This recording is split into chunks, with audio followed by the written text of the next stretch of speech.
दिनैनि हाबाफारियाव नोंथांखौ आलासि महरै हांख्रायना लाबोदों बेनि सायाव फरायसाफोरनि सायाव माबायदि स्टाडि खालामनांगौ फरायनायनि सायाव बेखौ सारा एसे बुंनो। अके साफ्रोमबो फरायसाफोरानो जिउआवहाय साक्सेसफुल जानो लुबैयो आरो जों दा साक्सेसफुलजों लोगोसे मोनसे बुस्थु एड खालामदेरदों जाबाय हेपिनेस। साक्सेसफुलनि उनावहाय जोंनो हेपिनेसबो नांगौ माने साक्सेस जाबाल' जाया एक्सुवेलि स' ओंखायनो जिहेतु साफ्रोमबो फरायसायानो बा इउथ्सआनो साक्सेसफुल आरो हेपि जानो लुबैयो प्रेक्टिकेलि बिथांमोननि लाइफआवहाय बिथांमोना साक्सेस जानो थाखाय गोबां खस्थ'बो खालामो गोबाङा नाथाय राहा लामाखौबो मोना गोबाङा सानो खस्थ' खालामबानो साक्सेस जागोन होननानै नाथाय साक्सेस जानो थाखाय जोंनो कानेक्सन नांग्रोगौ। कानेक्सना जाबाय जायफोर मानसिया अलरेडि साक्सेसफुल आरो हेपि लाइफ लिड खालामगासिनो दं बिथांमोनजों मोनसे कानेक्सन आरो बे कानेक्सननि गेजेरजों जोंनि गोसोआ मोनसे जायो। गोसोआ मोनसे जायोब्ला जोंनि साननाया मोनसे जायो आरो साननाया मोनसे जायोब्ला जोंनि एक्सना मोनसे जायो बा खामानिया मोनसे जायो आरो बेनि उनावहाय जोंनि जिउआ मोनसे जायो। आरो गोबां समावहाय जोंनो गाइड आरो मेन्टर नांथारगौ जायो। गाइड आरो मेन्टरनि अभाबाव दिनै गोबां इउथ्सफोरा जुदिअ साक्सेस जानो लुबैयो बिथांमोना साक्सेस जानो हाया आरो बिथांमोना उनावहाय आन्दायनानै थायो माने बा आरो बेनो कानेक्सन आरो कनभारसेसन जाथारनांगौ। जोंनो मोनसे ट्रु कनभारसेसना बिराद इम्परटेन्ट। गोबां समावहाय जोंनि इउथ्सफोरा साक्सेसफुल जानो लुबैयो नाथाय साक्सेसफुल माइन्डजों बा बेस्ट माइन्डफोरजोंहाय बिथांमोना कनभारसेसन बा रायज्लायनो लुबैया बिथांमोना आइडियाफोरखौ लानो लुबैया। ओंखायनो बिथांमोना गोसो सिङावनो जि सानो गोसो सिङाव जेरैबायदि साक्सेस जानो लुबैयो बेबायदिनो बिथांमोना गावबा गावनो मावफ्लेबाय थायो नाथाय गोबां समावहाय बिथांमोना साक्सेसखौ मोननो हाया। जेरैबायदि सासे प्लेयारा 9 घन्टा प्रेक्टिस खालामबानो जे बिथाङा जे इन्टारनेसनेल लेभेलाव गेलेनो हागोन बे गेरान्टि गैया। ओंखायनो गोबां प्लेयार्स दं जायफ्रा 8 घन्टा बा 8 आवार्स 9 आवार्स प्रेक्टिस खालामो बिथांमोना नाथाय साक्सेसफुल जाया। बेबायदिनो फरायसा जिउआवबो जोङो साक्सेस जानोब्ला जोंनो कानेक्सन कनभारसेसन आरो ट्रु गाइड आरो मेन्टरखौ जोंनो नांथारगोन।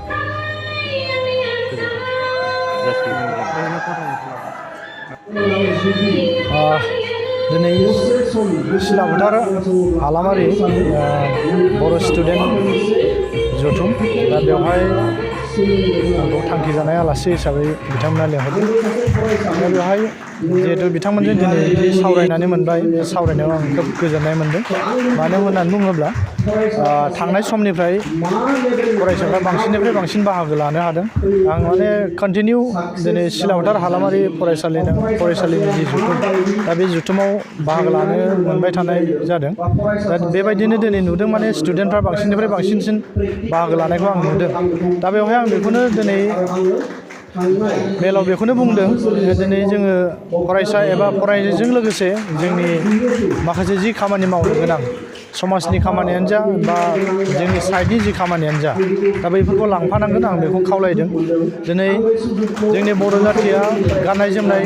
दख'ना आर'नाइ गानो खिन्थु बाहेरनिफ्राय गासैबो साप्लाइ जाजोबो। दिनै आर'नाइफ्रा बेंगलनिफ्राय फैनो हमबाय गुजरातनिफ्राय फैनो हमबाय दख'नाफ्रा दिनै मोनसेबो दख'नाया दिनै बर'नि नामाव गैला। दिनै मिसकल सलगरि माबा माबि गुबुन गुबुन नामसो जानो हमबाय। माने बियो जोंनि बर'नि मानसि दानायमोनब्ला बर'नि आगरनि नामा बर'आनो जागौ। दिनै लाव बेगर आगरनि माबायानो गैला मिथिला दिनै स्टुडेन्टफ्रा सोंबा खिथानो रोंला। दा बेनिखायनो बुंदों नैबे दानाय लुनायखौबो जोङो लांफानांगोन जोंनि फरायनाय समाव जों लांफानांगोन। बेजों लोगोसे जोंनि लाइफखौ जोङो बेजों लोगोसेनो दैदेनलांनो हानायनि मोनसे जि बेबस्था बेखौ खालामलांनांगोन आं बेखौ दिनै खावलायदों। आरो बेजों लोगोसेनो बेखौबो खावलायदों माने जों लाइमोन हिसाबै जोङो माने बिराद मोनसे गोहोगोरा सम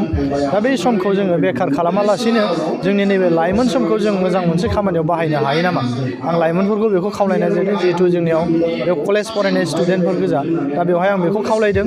दिनै सोलायनायखौ जों लाबोनांगौ जायोब्ला माने लाइमोनफ्रा मोनसे गिदिर रल लानांगोन। दा बेखौ आं खावलायदों। दिनै लाइमोनफ्रा जुदि गिदिर रल लायाब्ला समाजाव रल लायाब्ला दिनै समाजनि मोनसे बाहागो लाफायाब्ला लाइमोनफ्रा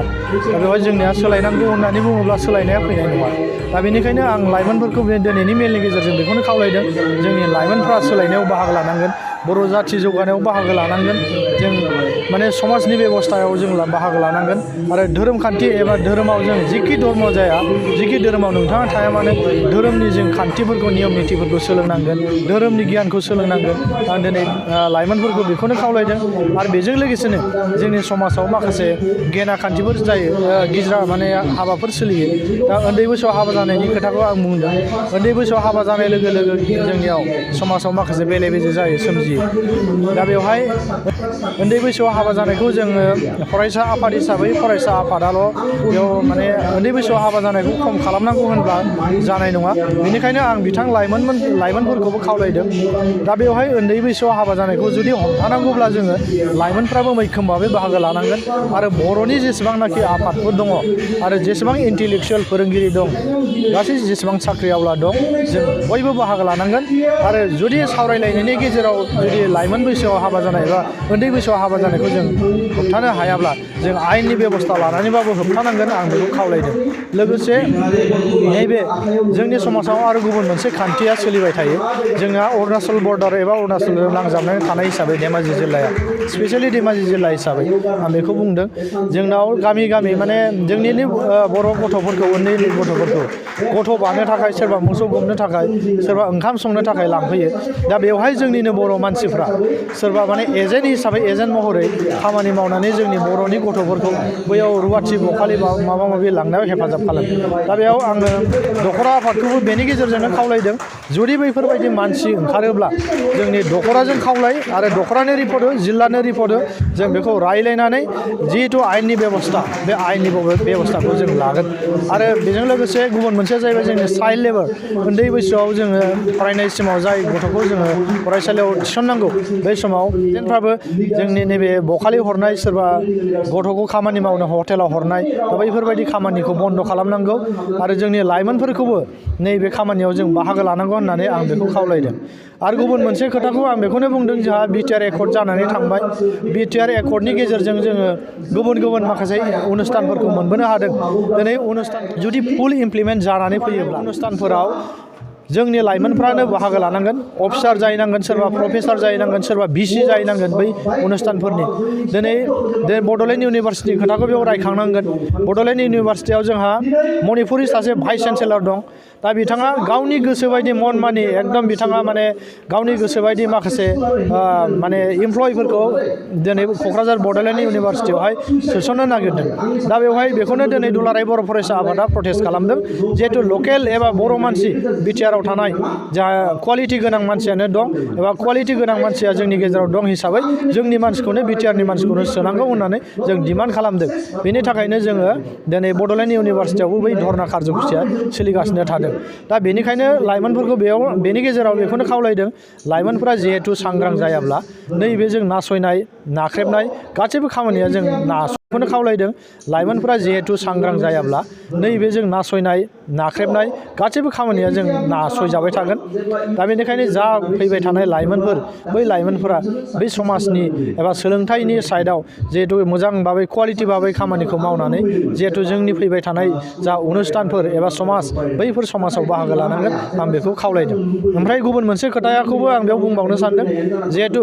बिटिआरआव जोंहा प्रि रिक्रुइटमेन्ट ट्रेनिंआ सोलिबाय आरो गुबुन गुबुन जिल्लायाव जोबनानै थांबाय बिटिआर ओनसोलाव दासिम दा बे हिसाबैनो जों बाहेरानि बिटिआरनि बाहेरानि जि एबसु एबा एबसुफोर दा बेवहाय एबसुफ्रा जोंबो डिमान्ड खालामदों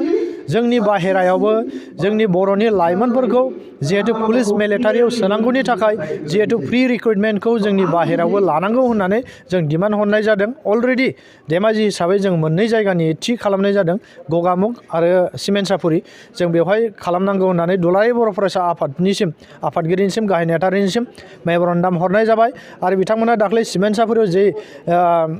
मा होनो धेमाजि जिल्लानि जि वार्कशप जादोंमोन दा बेवहाय बिथांमोना रोखायै बुंलांबाय जिहेतु जोङो प्रि रिक्रुइटमेन्टनि जि खामानि बै खामानिया सोलिगासिनो दं हयथ' बे साननैसो एबा मास मोनसे मोननैनि गेजेरावनो एसपि एबा डिजिपिनि आखायाव सफैसिगोन दा बैखौ जिल्लाया सावरायनानै डिजिपि एबा एसपिफोरजों सावरायलायनानै लकेसनखौ थि खालामनानै लायो आरो डेटफोरखौ माब्ला खालामनो हायो बेफोरखौ खालामनानै लाब्लानो नैबे जोंनि लाइमोनफोरखौ ट्रेनिं होनायनि खामानिखौ जों मावनो हागोन होननानै बिथाङा फोरमायनानै गालांदों दा बेयावनो जोंबो जिल्लाखौ खावलायबाय दा जिल्लाया बैफोर खामानिखौ जेसे हायो थाबैनो मावनानै होयोब्ला जोंनि लाइमोनफोरनि थाखाय फैबाय थानाय समा मोजां जागोन बेखिनिखौ आं फोरमायना होनाय जादों गोजोन्थों जागोन दिनै मा मा हाबाफारि खुंदों नोंथांमोना गिबियावनो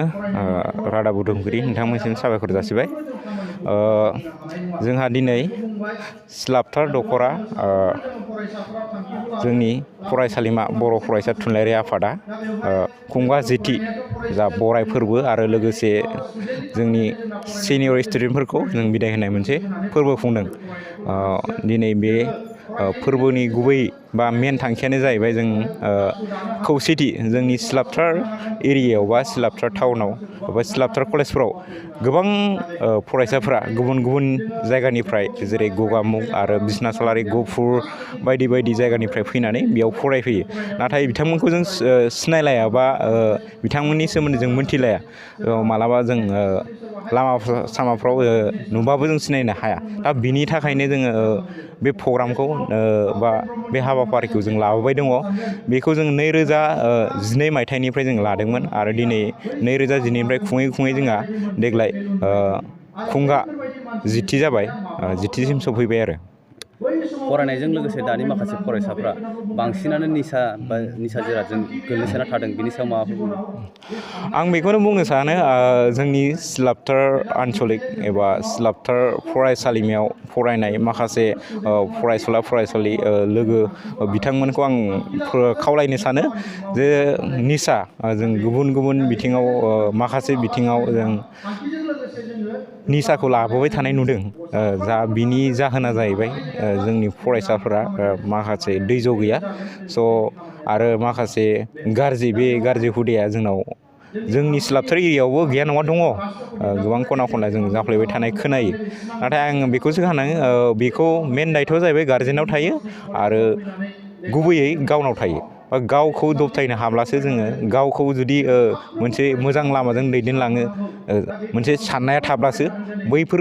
बुस्थुनिफ्राय जानगाराव थानो हागोन थ' मानसिया बिजियाव थानांगौ जिखुनु खामानियानो जा बा समाजनि खामानियानो जा बा फरायनाय बिथिंबाबो फरायनायाव गोसो हो स'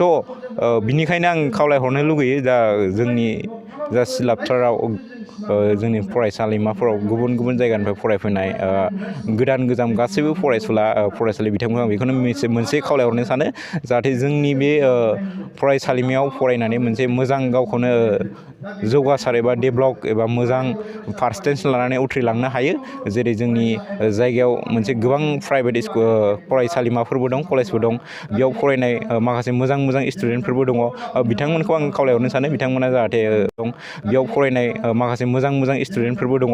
बिथांमोनखौ आं खावलायहरनो सानो बिथांमोना जाहाथे बेफोरबायदि निसा जुक्त बेफोर गाज्रि लामाजों दा थांथों आं बेखौनो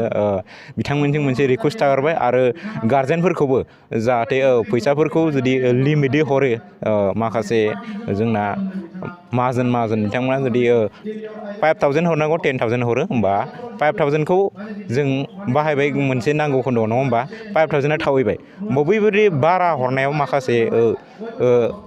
जा बाहायनाय बे बाहायनायखौ निसा बुस्थु बायदिसिनाखौ बाहायनायाव खाबु मोनो जुदि न'खराव जुदि फैसाखौ जुदि लिमिटै हरोबा बैफोर बाहायनायाव बिथांमोना प्रब्लेम जागोन एबा निसा बुस्थु लानो हाया जागोन बा बायनो फैसा गैया जागोन बिनिखायनो